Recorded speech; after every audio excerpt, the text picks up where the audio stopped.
Over the next 5 weeks, we're going to be talking about reading to learn languages. So, as we get started, I wanted to share with you a study done by Dr. Stephen Krashen, who is absolute genius on hyperpolyglots. So, he studied two people who spoke, I can't even tell you how many languages, but it's an absurd amount. I think they each spoke at least 10. And one is Steve Kaufman, and he publishes all this amazing content. Fabulous, fabulous, fabulous mentor, putting out some great stuff. And the other one is someone named, I want to say his name was Lom uh, Kato or Kato from Hungary. And basically, he chose these people to study because they really focused on input on in learning languages, and specifically, um, Mr. Kato lived in his native Budapest his entire life, and he did all of his pleasure reading in other languages. And I don't even think I'm giving him enough credit. I think he speaks some absurd number of languages I can't even say. But the takeaway, because even if I don't know how realistic that is or for everyone, and I say that because even though I think it's certainly possible for everyone, we all have lives, and our time, right? Our time is precious, and you've got work, you've got families. I don't know how much time someone would have to be able to dedicate to being, to speaking that many languages. So that's why I think it's not particularly realistic for everybody, but it's certainly attainable. And if your goal is to speak a specific language or specific languages, or that languages are kind of a lifestyle like they are for me, then I think there's some really great takeaways from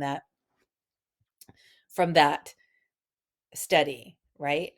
Read as much as you can in a foreign language. So I made this little infographic a few years ago, and basically, I've sort of combined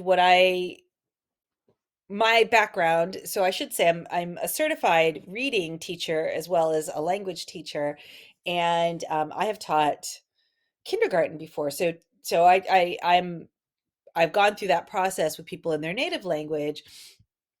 And when we teach people how to read, when kids are learning how to read, they basically learn to read and then they read to learn. So at the end of the day, when we start learning how to read, we're learning what the language we speak looks like, right? Visual representations of our languages. And then once we've kind of, as we're learning that, we learn a lot of things at the same time. We learn directionality, and we learn how to use cues, so sort of scanning the page, pictures, known words. Kids learn sight words, right? They learn common sight words that are high frequency, and that they aren't necessarily would need, phonics might not be the best approach to that. So, for example, learning how to read the word that could be very confusing, based on your sort of emerging knowledge of the alphabet, the sounds it makes, and what certain combinations of words sound together. But you need that to be able to read. You need certain words like the to be able to read. So when we select texts for readers as they're learning how to read, we try to make it not too difficult and not too hard. So there's usually a range. It's usually between 89 or 90% and 94%. That's a real sweet spot. So it's not too easy and it's not too hard. If it's too hard, it's too frustrating and you're going to give up. If it's too easy, then you're not doing any problem solving.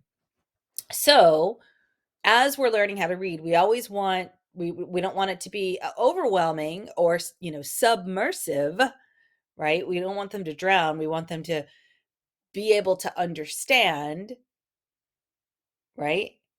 And really get something out of it, but without it being too easy. Now, the challenge here to connect these concepts to the concepts of people learning how to read, to learn languages like the hyperpolyglots I told you about, your literacy skills are transferable. So if you're an adult and you know how to read, then you can take a lot of shortcuts. But you're still going to experience all that frustration, and it's not going to be like reading in your native language. So I wanted to go over the next few weeks ways to get reading into your life. So some practical tips to really use this very valuable tool to learn any language you want and perhaps become a hyperpolyglot.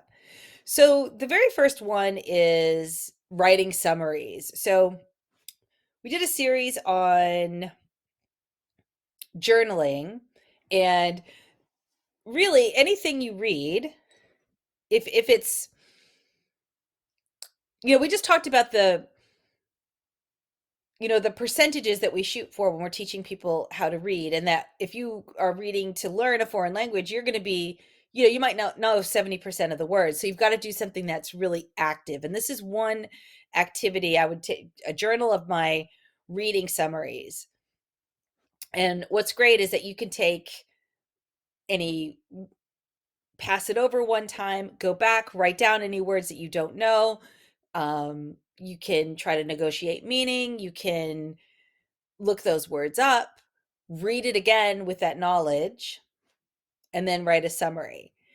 And some ways to do that if you can't mark up the text. Ideally, you'll be able to mark up the text. Just take a pen and write all over it. Write as much as you can, because then it's going to become comprehensible.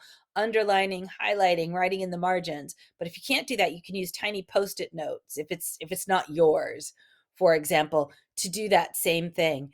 And also using highlighters, different colors for different things. It's really about just digging deep into a text. And so then you get all those benefits of reading, but you're just not going to be able to approach it the same way you would doing your pleasure reading in your first language for a while. So I want to encourage you, or share with you these practical tips to help make that reading accessible.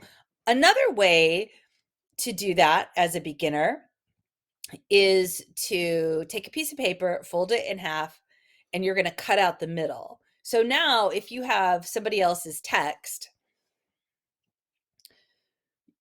right, that you can't write in it, you can write all over the margins. So another activity that I want to talk about is just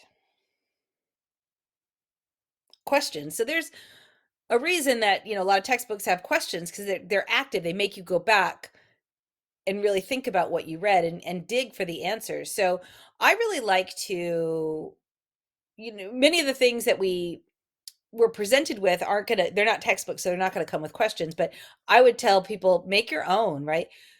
Ask, if it's a journalistic thing, ask who, what, when, where, why. If it's a newspaper or a magazine article, and then in your journal, you can go back and write the answers to those things. In a class setting, I really like to have it be active, where I have pairs and groups create questions for other pairs and groups. And so then it becomes a speaking and a listening activity as well. The next activity that I want to talk about is SQ3R. So basically, it's just a little graphic, and you can kind of, make your own sort of little graphic in your journal. So this is one that I made really for Spanish, right? This is Spanish. So basically, it tells the reader to just write 3 points of interest, or looking at, tells you to look at the titles, look at the subtitles and the photos. Those are things that readers do, right? Right? You kind of, you get a lay of the land. You like, what is this going to be about? And then you write those 3 points, and then you write a question for each paragraph and its answer. So back to those questions and answers, right? And then at the end, you can write a summary. So this can take something that's completely, you dig really deep into the reading. That's really the takeaway. And then I really encourage people to read with others. This is one of the most powerful ways to learn a language, if it's possible. If you're reading on your own, mark up the text, but when you read with a partner, I think it's really great to take turns reading And then one person's reading out loud, so you get great pronunciation practice, and then the other person's listening, and you go back and forth, and then you can go and do those comprehension activities. So it makes it interactive, and you're interacting with each other, you're interacting with the text. People are able to help each other problem solve. I think for foreign language, group reading for beginners works really, really well. And you don't have the threat of having to read in front of a whole bunch of people. And if you're reading on your own, marking up the text and saying things out loud is a fantastic way to get that practice. So next week we're going to talk all about learning to read. What you got to do before you can read to learn. Until next time.